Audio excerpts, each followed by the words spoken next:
My mom moved up to the loft after her brothers died. At the time, it was as far away as she could get.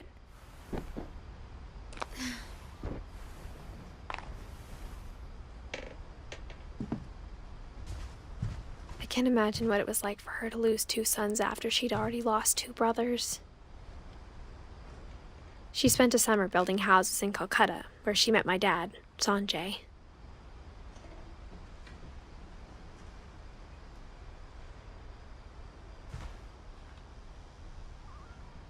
Religion was another thing my mom never talked about, but I think it helped her a lot after her dad died.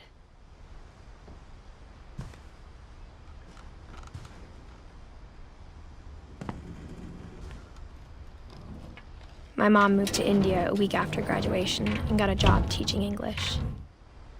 Louis was born a year later.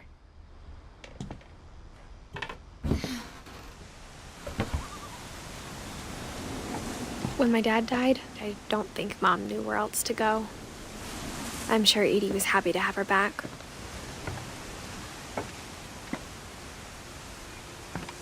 And to see kids in the house again.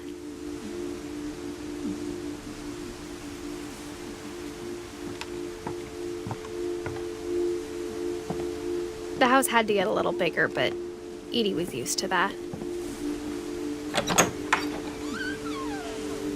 And for a while, things were good. Almost normal, but it didn't last. The beginning of the end was Milton's 10th birthday, when Edie gave him a castle.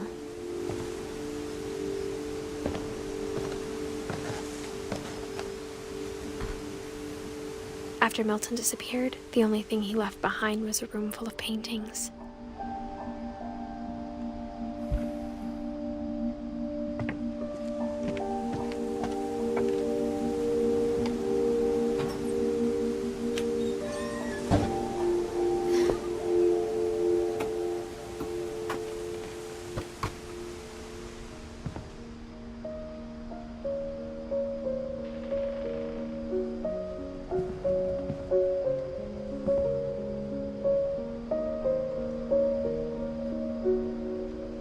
I think Edie was happy to finally have another painter in the family.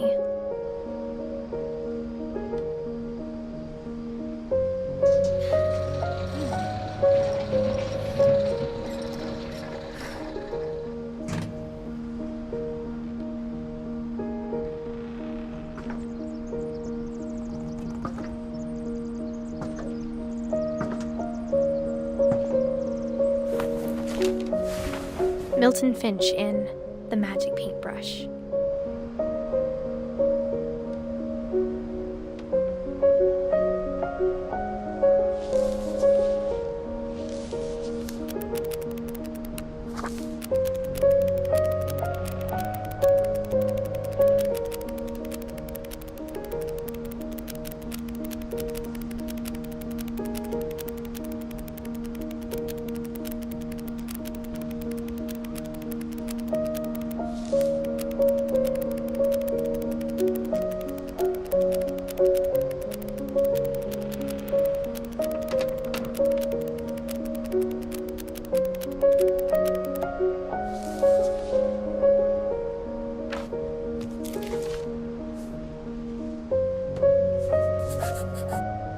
I was 4 when Milton disappeared.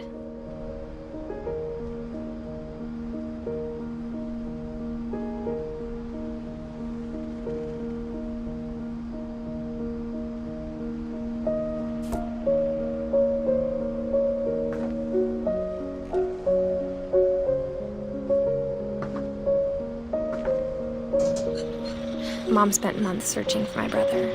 Then she sealed the doors.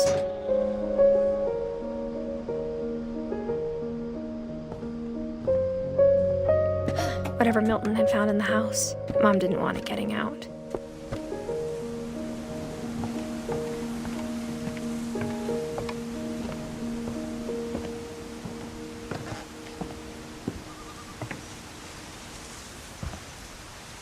Mom definitely blamed Edie, but I think Louis blamed himself. After he graduated, he just spent more and more time in his room. until Mom got him a job at the cannery.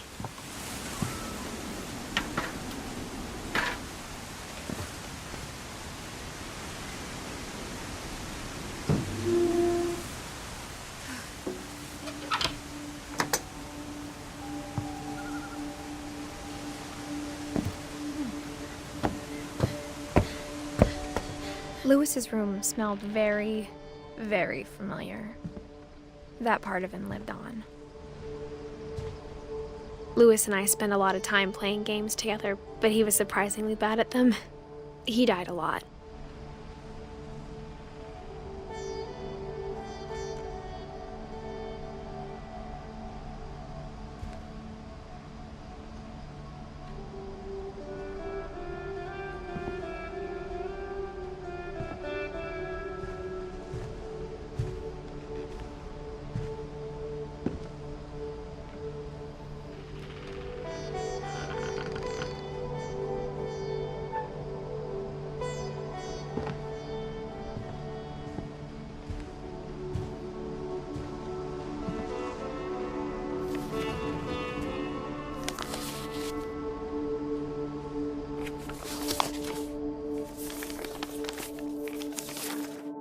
Dear Mrs. Finch, as Lewis's psychiatrist, I can understand your desire for an explanation.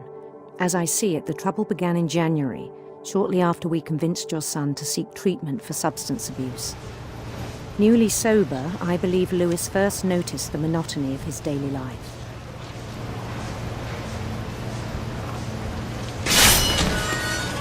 He kept working at the cannery,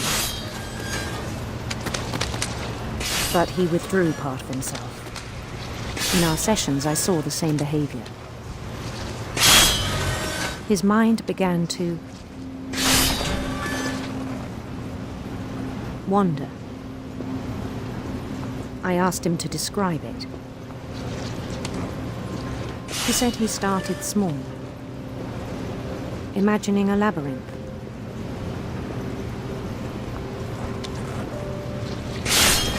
He'd feel his way about. Then something moved. Bats. And toads. And things that have not names. He knew it was all in his head.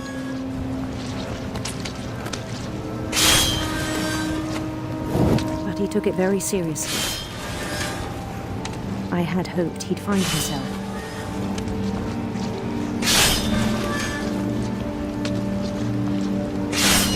But he found something more. I worried about him then, daydreaming at the cannery.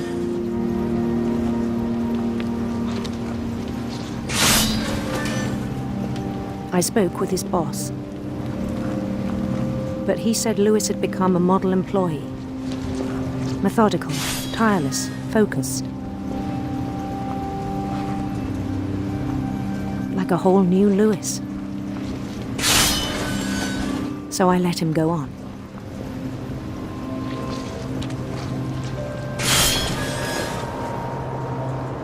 I even encouraged him. It seemed very promising at first. He told me he'd made a new friend.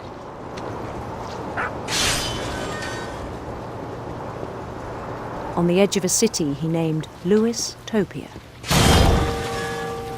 He built the city up slowly, brick by brick. Then he made musicians.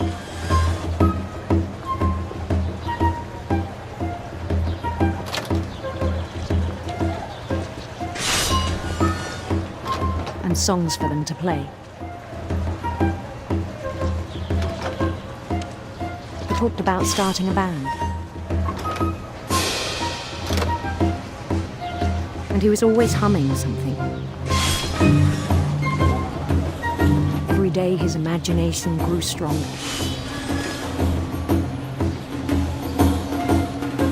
He no longer spoke at the cannery. But his chopping was as reliable as ever. Then one day it struck him that all the cheering crowds, even the stones under his feet, were all in his imagination, so he could do whatever he wished.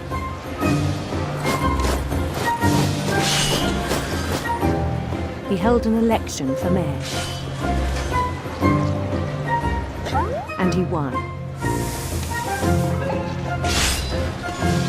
They begged him to stay, but his mind was already wandering. It became a game for him.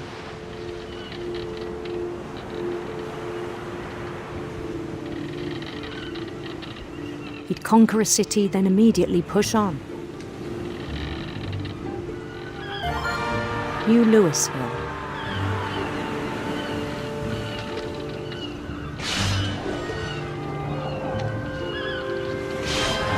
St. Louis. He started drifting away from our reality.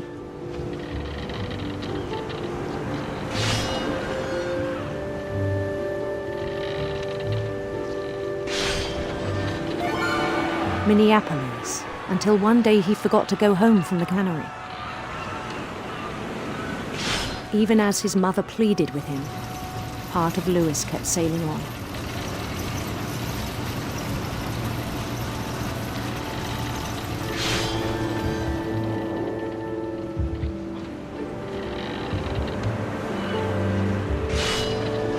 In Louisburg, he heard rumors of a handsome queen.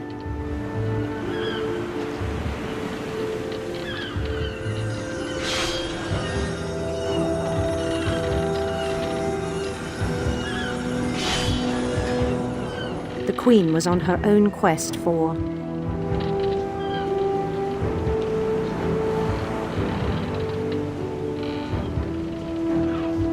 sinister serpents.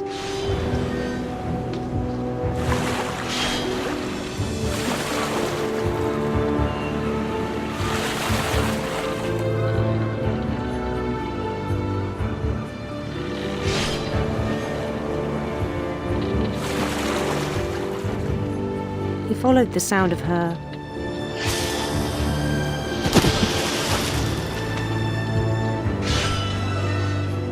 silver harp.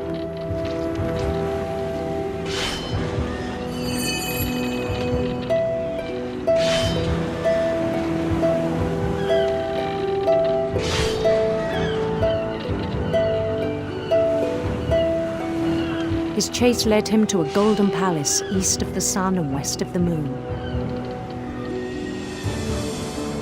Even then, his logic remained sound.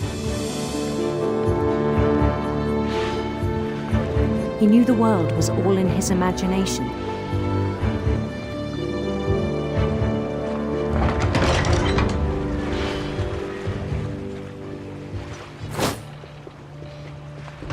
But he was so proud of having created it. In his own eyes, he'd become something greater than a king.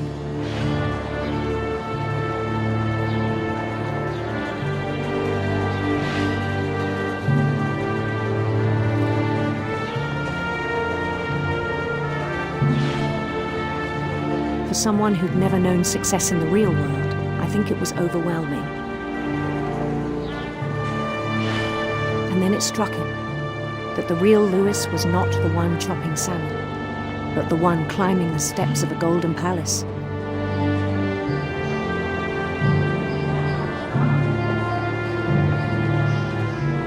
My imagination is as real as my body, he told me. It was hard to argue with him.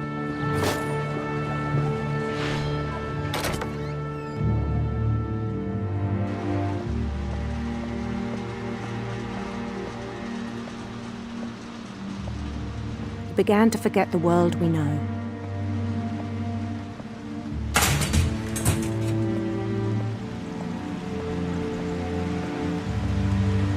I think it pained him to remember Louis, the cannery worker.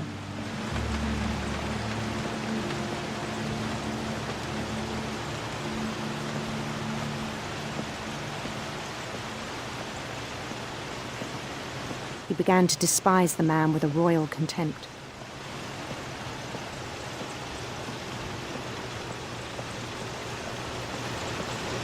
I still thought I could save him.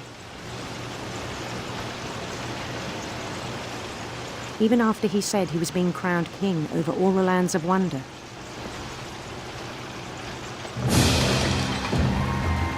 The palace would be packed with his companions.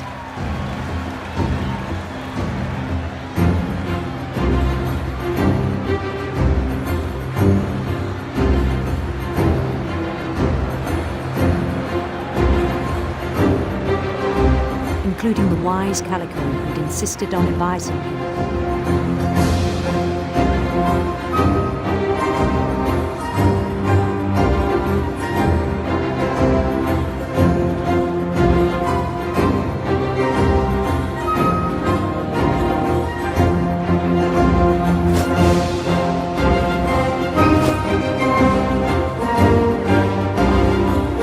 His queen waited, holding his crown.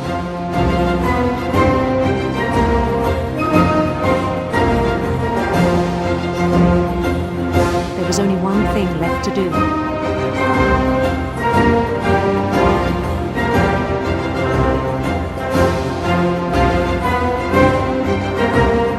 Bend down his head.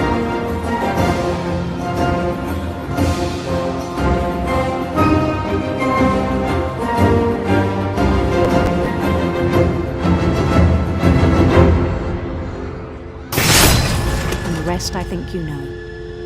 Mrs. Finch, your son was a kind man who will be missed by all of us who knew him.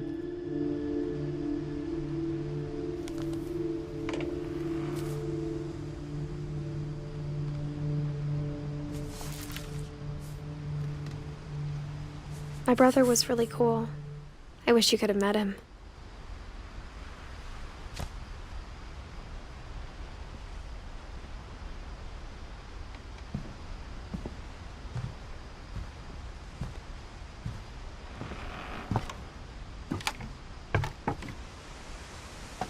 On the way back from Lewis's funeral, my mom told me to start packing. She waited until the day before we left to tell Edie.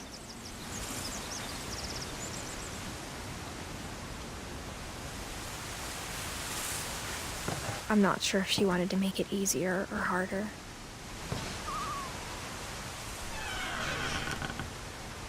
I wish we'd stayed.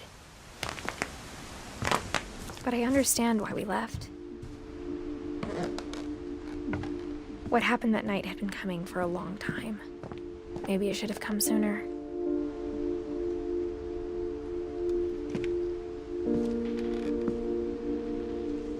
But it had to end one way or another. All that's left now was to tell you about that last night.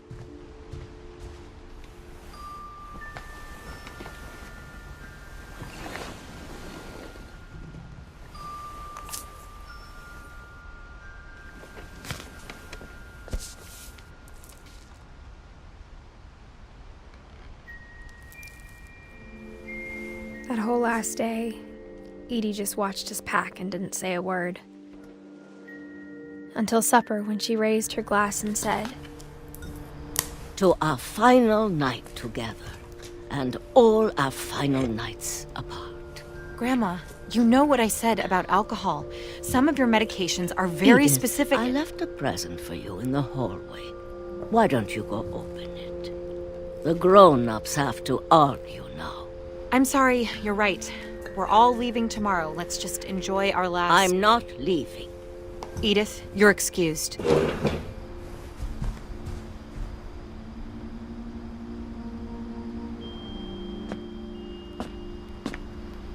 The power had been shut off that morning, but Edie always had plenty of candles. When my mom sailed the library, I don't think she knew about the other entrance. Or that Edie had a key to it.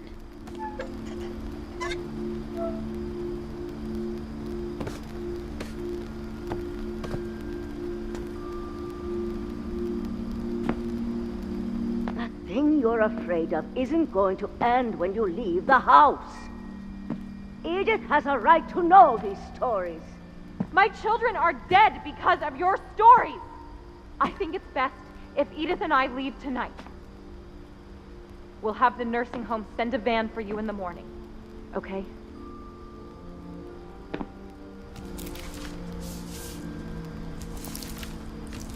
Dear Edith, there's so many stories I wish I could tell you, but there's only time for one. This is about what happened on the night you were born. That night, the tide went way, way out.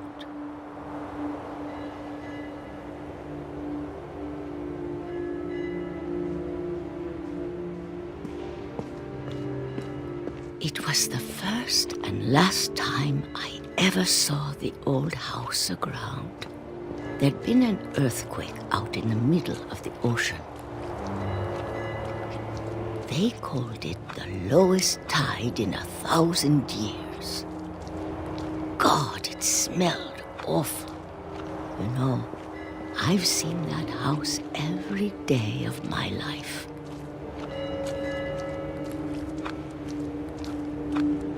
But I never thought I'd go back to it. When the fog rolled in, I lost my way.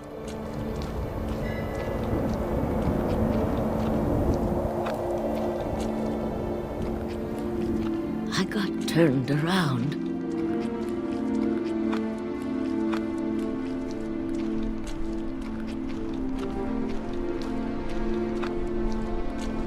For a while, I wandered.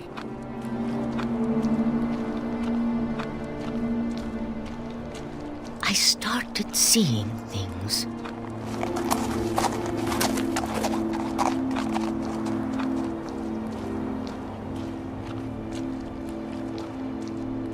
Things I'd forgotten had ever existed.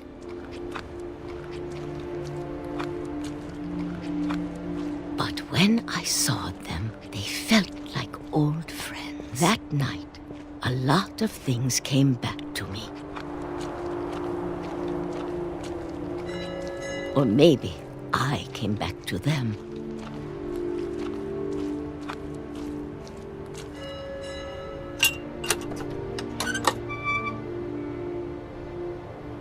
Things I can't explain, but that I need you to try and... Edith, what are you doing in here? It's mine. Edith! Mom, you're gonna rip it! Let go! I kicked and screamed, but Mom dragged me to the car.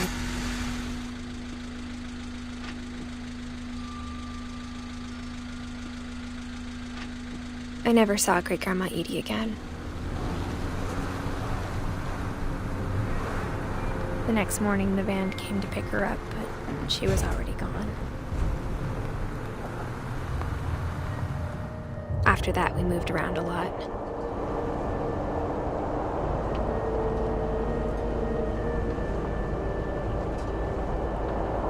We both tried to make the best of it.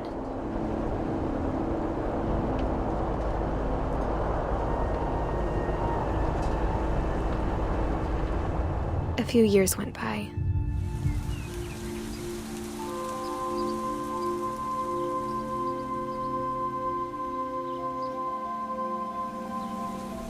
My mom didn't like to talk about it.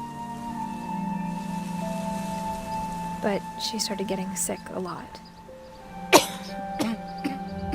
The rest happened pretty quickly. She got better for a while, and then she didn't.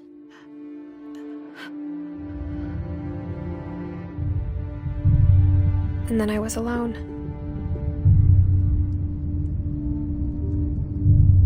The last Finch left alive.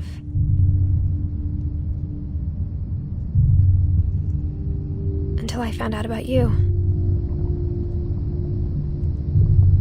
I'm still not sure what to tell you about all this. If we lived forever, maybe we'd have time to understand things. But as it is, I think the best we can do is try to open our eyes. And appreciate how strange and brief all of this is. This journal was supposed to be for you. hope you'll never see it. I just want to meet you and tell you all these stories myself. But I guess if you're reading this now, things didn't work out that way.